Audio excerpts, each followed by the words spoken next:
Hey guys, and welcome to my review of the Blackmagic Pocket Cinema Camera 4K.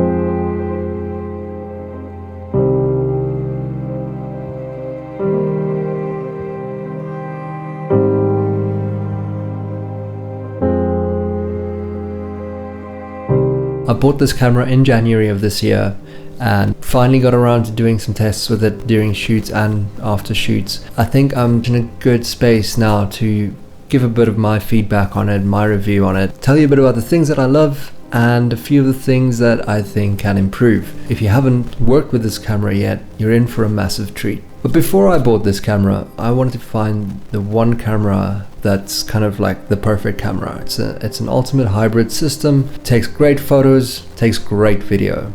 And through all the research that I've done months and months and months throughout 2019, the ultimate answer is, for me anyway, there was none. That camera does not exist. I needed a camera that can shoot 4K at 60 frames a second and something with a bit of a bit depth higher than 8-bit at least. I wanted to grade my video footage the same way I kind of grade my stills. I was never able to really get that right with any of the other cameras that I've used. I predominantly used Sony, and Sony was quite the one camera I was set on buying.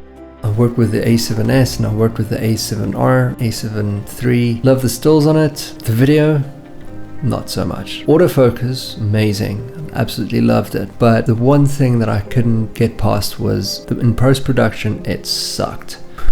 I thought, you know what, beginning 2020, I'm going to save up and I'm going to buy a camera that's just a dedicated video camera. While editing video in DaVinci Resolve, I realized, but hang on, these guys sell cameras. And I realized this is the camera that I wanted to get. Coming from Canon, having a Canon 5D Mark II, I have a range of Canon lenses that I still wanted to keep. I didn't want to give that up and buy new lenses all over again. I wanted to keep a camera that I can switch lenses between. I can have two cameras, same lenses, and it's a smooth workflow. Of course, there are cameras in the DSLR and mirrorless world that have options of RAW and 10 and 12-bit internal and external recording, but if you look at the price tag, it's just not worth it. The 1DX Mark III and the Panasonic S1H, just way above the budget. I'd rather spend that amount of money on lenses, to be honest, and additional gear for the video camera, rather than just spending that amount of cash on a body only. So yes, the solution was in fact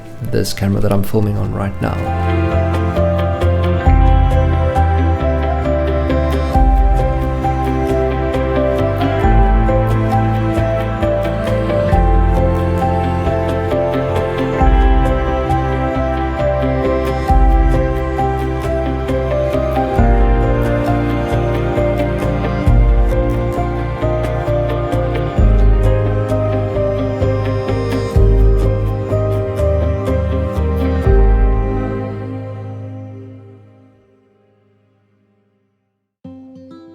The technical specs, they look very enticing, especially for a camera that's got an entry price of $1,295. The highlighted technical specs: image sensor 18.96 by 10 millimeters. It's basically a 4x3 CMOS sensor. The ISO is a dual native ISO of 100 to 25,600, the native ISO being at 400 and 3200. The dynamic range is 13 stops, which you can push and pull in post-production. You've got a full-size HDMI port, which is amazing. 3.5mm jack, both in and out, a mini XLR, USB-C, and a 12-volt AC power plug. And recording is done via CFast, SD, or my personal favorite, the SSD via USB-C. The recording modes you get on this camera is Blackmagic RAW, along with ProRes HQ, ProRes 422, ProRes LT, and ProRes Proxy.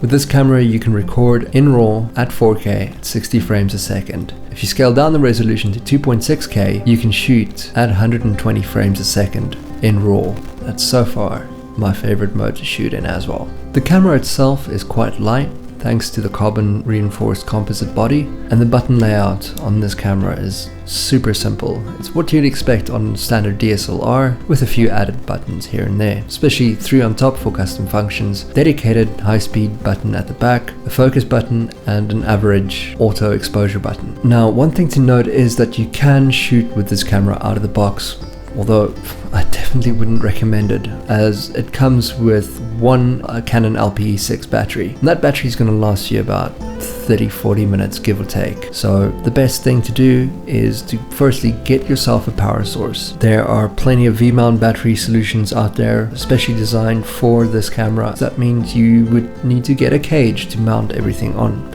So firstly, I went with the Tilta Basic cage. It works really well. It's also a bit cheaper than its competitors. This way, with the Tilta Basic cage, I can now mount my SSD, my external microphone, as well as the Indie Pro universal battery grip that I got. I chose the power grip rather than a V-lock battery system because I wanted a small compact system that I can quickly get in and out of a backpack. It's a nice run and gun setup, really rugged grip, gives you about 6 hours of juice. It's got 2 D-tap connections as well as a 12 volt, 8 volt and USB connection. It's got a nice little battery indicator on the one side as well, so you can check it on the fly. Now I'm using this as the main handle of my camera, and the supplied Tilta handle that came with the Tilta Basic kit is now being used to mount my external microphone. The other solution is obviously to shoot tethered as well. When you're shooting in a studio like I'm shooting right now, you can easily just use the supplied AC adapter to plug your camera into the mains and you will have power. I'll link my whole gear list down at the bottom of this video so you can check it out. Along with the cage, the SSD, the power solution, the microphone and everything,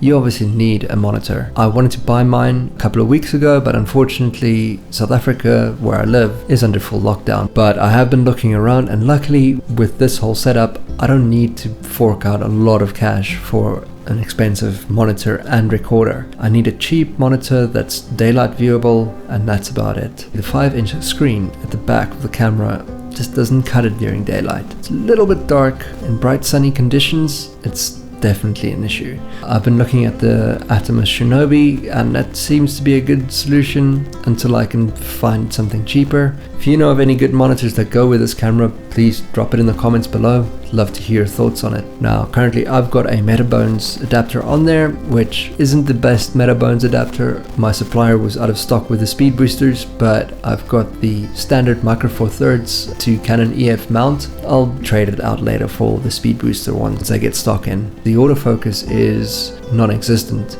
It's there if you need it in a pinch, but don't hold your breath. It's not continuous and it takes a while to focus. But of course, as all good production cameras go, you get focus peaking, focus assist. So I mean, really, do you need autofocus all that much?